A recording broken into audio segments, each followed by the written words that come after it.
Hello students, let me welcome you to a lesson in English for Standard 7th through the Virtual Training Center of the Municipal Corporation of Greater Mumbai.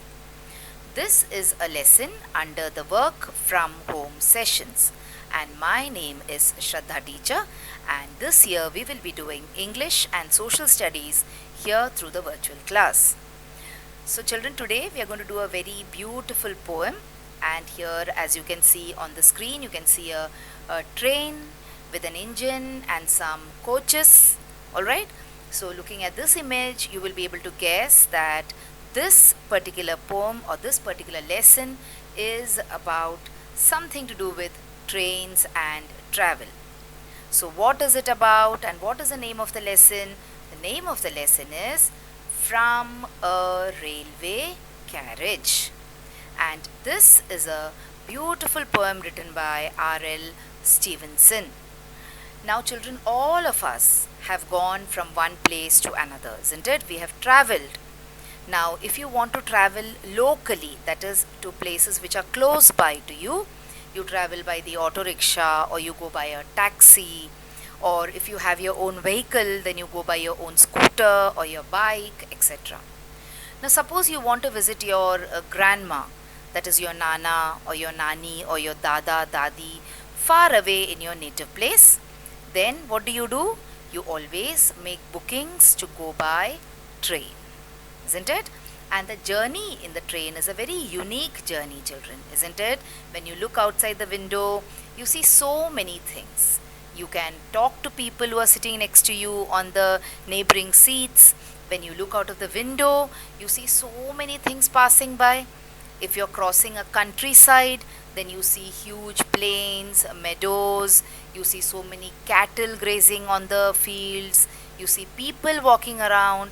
When you pass a railway station and when the train is going in at a very high speed, you feel as if the railway station is flying away from you, isn't it? So now in this particular poem, it is about the experiences that our poet R.L. Stevenson has when he travels by train. So first we will read the poem quickly, and then we will try and see the meaning of the poem stanza wise. So today let us start reading the poem From a Railway Carriage. So see, this is the poem in your textbook. Now at this point, if you want, you can pause this video for a second. You can go and get your English textbooks, and you can open the lesson and come to this page so you can read silently along with me when I am reading. And please follow the arrow on your screen. Can you see this arrow moving on your screen? So please follow this arrow on your screen when I am reading the lines so you know where I am reading. So can we start? From a railway carriage. Faster than ferries, faster than witches, bridges and houses, hedges and ditches, and charging along like troops in a battle, all through the meadows the horses and cattle. All of the sides of the hill and the plain fly as thick as driving rain, and ever again in the wink of an eye painted stations whistle by. Here is a child who clambers and scrambles, all by himself and gathering brambles. Here is a tramp who stands and gazes, and here is a green for stringing the daisies. Here is a cart run away in the road, lumping along with man and load. And here is a mill and there is a river, each a glimpse and gone forever. So let us try and see what our poet Robert Louis Stevenson wants to tell us through the medium of this particular poem, From a Railway Carriage. So let's now see the poem along with the lines and along with some beautiful images so that you will be able to understand the poem better. And remember children, when you're reading a lesson in English, whether it is a lesson in prose or whether it is a lesson in poetry, what are you actually trying to do? We are trying to learn the language, isn't it? So how do you learn the language? You learn any language by trying to understand the meaning of the words in the language. So let's try to do an exercise in learning more about English by reading and understanding this poem From a Railway carriage. So come on, let's start. Faster than fairies, faster than witches. Okay, so what is going faster than fairies and faster than witches? It is the train which is going faster than fairies. You know what is a fairy? And see, this is an image of a witch. Okay, so fairies and witches are opposite ideas. So fairies are an example of the good and witches are an example of evil. Okay, so when you say a good energy or a good you can say thing, it is a fairy, and when you say something bad and something negative, then it is a witch. Alright, so faster, then these are all imaginary creatures. Okay children, no one has seen a fairy and no one has seen a witch. So these are all imaginary characters. Our train, it goes faster than fairies, faster than witches. Bridges and houses, hedges and ditches. So see, bridges and houses. So what can you see when you are in the train? You can see bridges, your train goes over the bridges. You can see houses, isn't it? You can see hedges and ditches. Now what are hedges and ditches? These are actually the same concept. They are different parts of the same thing. So see, what is a hedge? This raised portion here is the hedge, and in the middle the depression is called as the ditch. Let me tell you an easy example which you happen to see around you.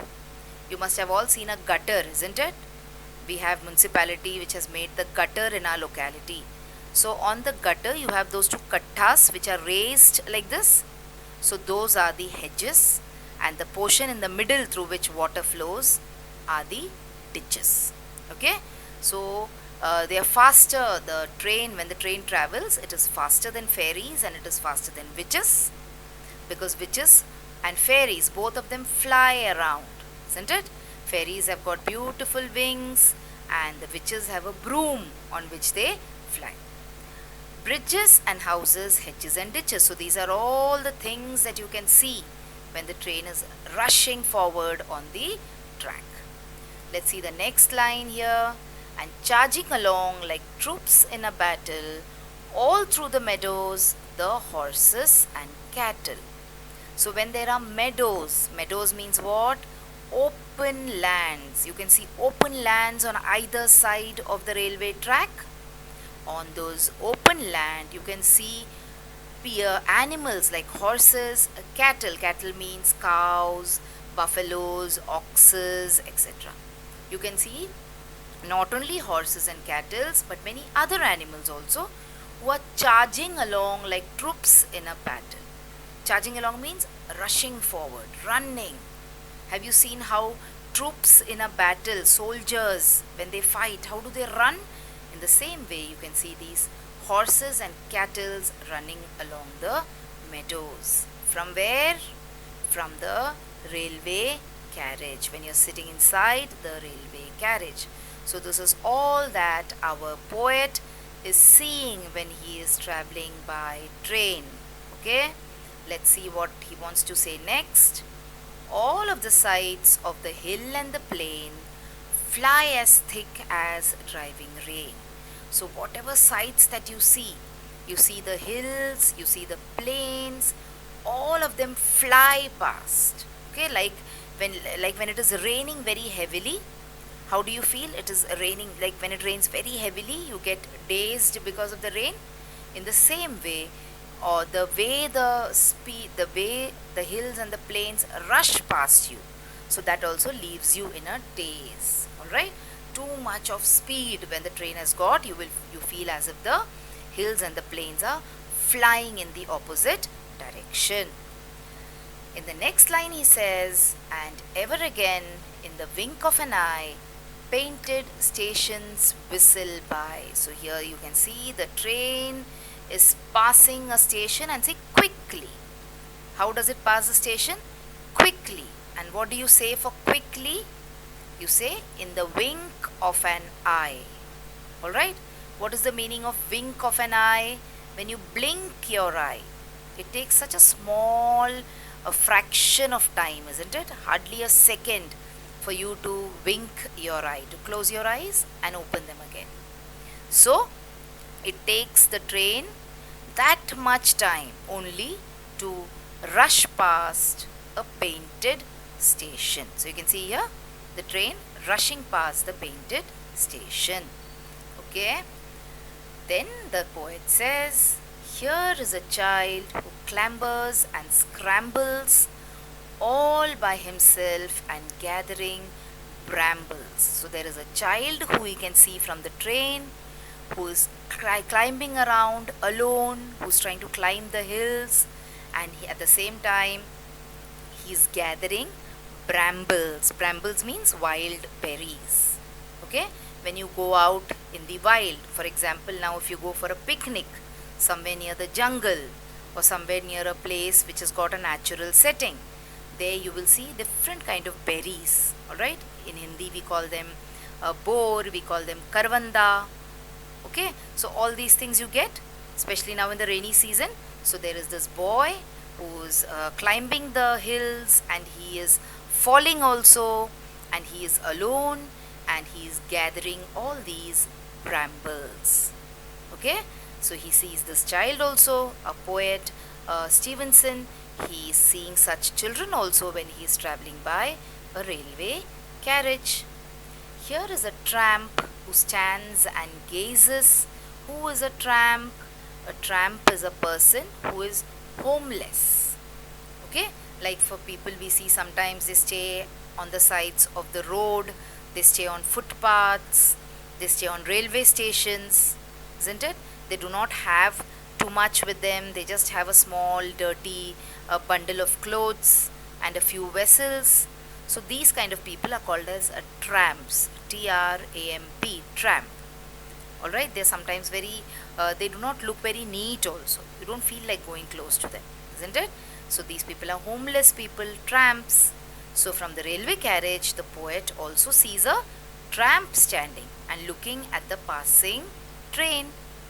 And then he also sees women gathering flowers in order to make a garland. See? And there is the green for stringing the daisies. Daisies means different kind of flowers, and stringing the daisies means making a garland with these flowers. So you can see women trying to gather these kind of daisies in order to make a garland.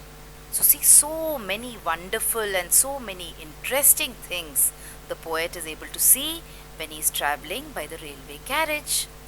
In the last stanza, the poet says, here is a cart run away in the road, lumping along with man and load. So along the railway track, he can also see a road, and on the road he can see a man who is trying to pull a cart which is quite heavy for him to pull. Okay, so along from the train he is also able to see the road, isn't it? Then the last line of the poem, and here is a mill and there is a river, each a glimpse and gone forever. So you can see a mill in some places. Can you see the mill there in the image? So a mill could be any mill, alright? It could be a windmill, it could be a paper mill, it could be a rice mill. A mill means a place where not very modern machines are used. Okay, a factory is a place where modern machines are used. So a mill can be a small factory. And you can see a river also from the train, each a glimpse and gone forever. So can you sit there and stare at the river or stare at the mill? No, you can't, because in a minute it has passed you. So that is why the poet is saying, and here is a mill and there is a river, each a glimpse and gone forever. And then finally we have this particular exercise in which you have to find out the pairs of rhyming words from the poem. I will try and give you at least 4 pairs. The remaining pairs you can try and find out as part of your homework.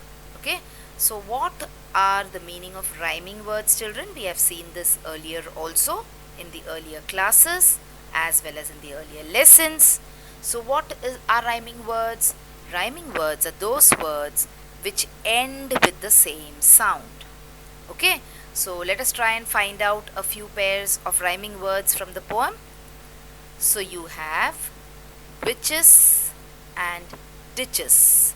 So see, witches s sound and ditches s sound. So we saw what is the meaning of witches. So see, witch means one witch, and here we have witches means many witches, and ditches. Okay, the ditch is, like I told you, another word for a gutter kind of a thing. But in a gutter you have waste water most of the time. In a ditch you could have good water also flowing.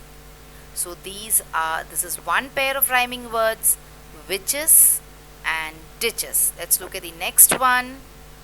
You have battle and cattle. So what is battle? Battle means when you go to war. And then you have cattle. Can you see the cattle? Cattle means the cows, the goats, the buffalo, the ox, etc. And battle means when people go to fight a war. And remember, in the poem I told you how the horses and cattle, how do they charge or how do they run? They run like the soldiers who are going to fight a battle. So can you see how the soldiers are rushing forward to fight a battle? Alright, so these are two pairs of rhyming words, witches and ditches, battle and cattle. Let us look at two more before we wind up the lesson with a little bit of homework for you. So the next ones are plain and rain. So see, what is the sound here? At the end it is a n sound.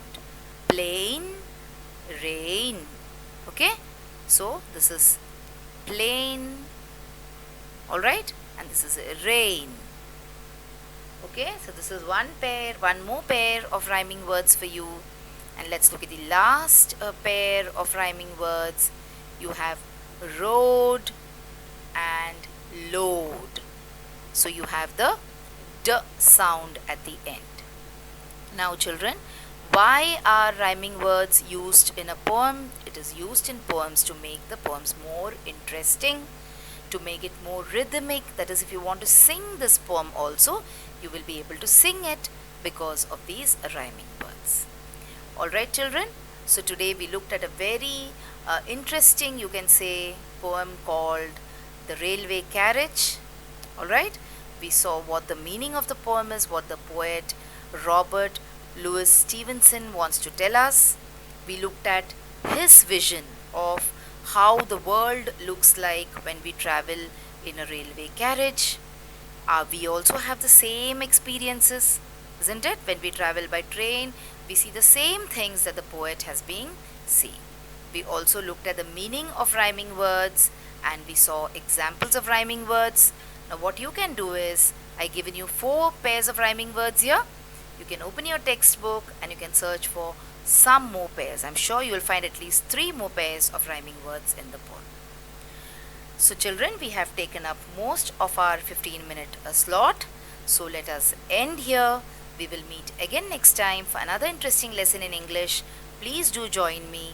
Till then, goodbye and thank you so much.